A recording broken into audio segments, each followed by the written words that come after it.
Ada kakak ipar ulun, terjadi kecelakaan berkendara, menyebabkan patah rahang. Dari pihak orang tuanya langsung membawa ke daerah hulu sungai untuk pengobatan dengan memakai minyak bintang. Ulun baru tahu waktu lihat di status WA. Apakah memakai minyak bintang sudah jatuh pada kesyirikan? Dan ulun belum bisa membantu secara finansial. Bagaimana cara menasihatinya? Jazakumullahu khair. Ada beberapa pertanyaan di sini. Yang pertama adalah penggunaan minyak bintang. Saya sering menyebutkan sebab dibagi menjadi dua. Sebab syar'i dan sebab kauni. Sebab syar'i adalah yang disyariatkan, sebab-sebab yang disyariatkan di dalam agama Islam untuk boleh dikerjakan. Seperti doa, membaca Quran, zikir, kemudian seperti minum air zam-zam, zam-zam 5 syuribalah. Zam-zam sesuai dengan niat peminumnya. Zam-zam ta'amul tu'min wa syifa'u suqmin. Makanan paling bergizi dan obat penyembuh dari penyakit. Ini adalah sebab syar'i. Seperti makan kurma ajwa. Man tasabbaha bisab'i tamaratin ajwatan lam yusibhu summun wala sihr.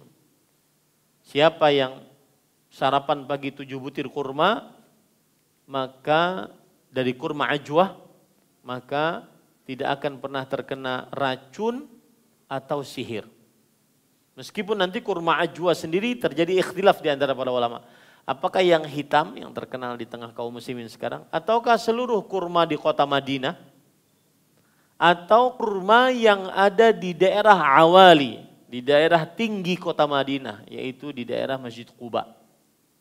Terjadi khilaf di antara ulama. Seperti juga bacaan-bacaan, doa-doa ruqyah itu adalah sebab syar'i. Ada lagi dan juga madu. Ya, madu, syifa. Allah Subhanahu wa taala menyebutkan wa min yakhruju min butuniha syarabun mukhtalifun alwanuha syifa'ul linnas.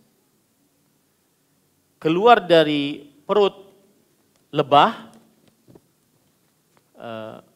minuman yang berwarna-warni, maka madu warnanya bermacam-macam. Yang merupakan obat penyembuh bagi manusia. Yang merupakan obat penyembuh bagi manusia. Surah An-Nahl ayat 69. Allah Subhanahu wa taala berfirman, "Yakhruju min butuniha syarabun mukhtalifun alwanuhu fihi syifa."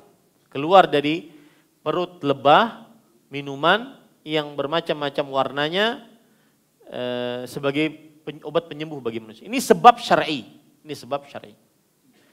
Sebab yang kedua sebab kauni. Sebab kauni adalah sebab yang sudah terbukti. Secara kuasa Allah terbukti. Contoh disebutkan oleh para ulama salaf, apabila ada orang kerasukan jin atau kena ain, maka ambilkan 7 lembar daun sidir. Daun sidir itu pohonnya ada di depan rumah saya. Itu daun sidir. Makanya tidak ada yang jin yang masuk ke dalam rumah kita. Daun sidir ya. Nah, ambil 7 kemudian ditumbuk pakai batu. Lalu dikasih air, lalu dibacain ayat kursi. Lalu dimandikan kepada orang yang terkena kerasukan jin tadi. Dengan kuasa Allah, dengan kun Allah, maka disebut dengan sebab kauni. Dengan kun Allah sembuh. Ya, itu namanya sebab kauni. Contoh yang lain lagi obat. Obat-obat yang dijual, obat sakit kepala, sakit panas, batuk, dan seterusnya. Itu sebab kauni. Syaratnya sebab kauni ini apa? Terbukti, teruji coba. Bahkan ada jurnal yang dipertanggungjawabkan dan seterusnya. Nah, minyak bintang ini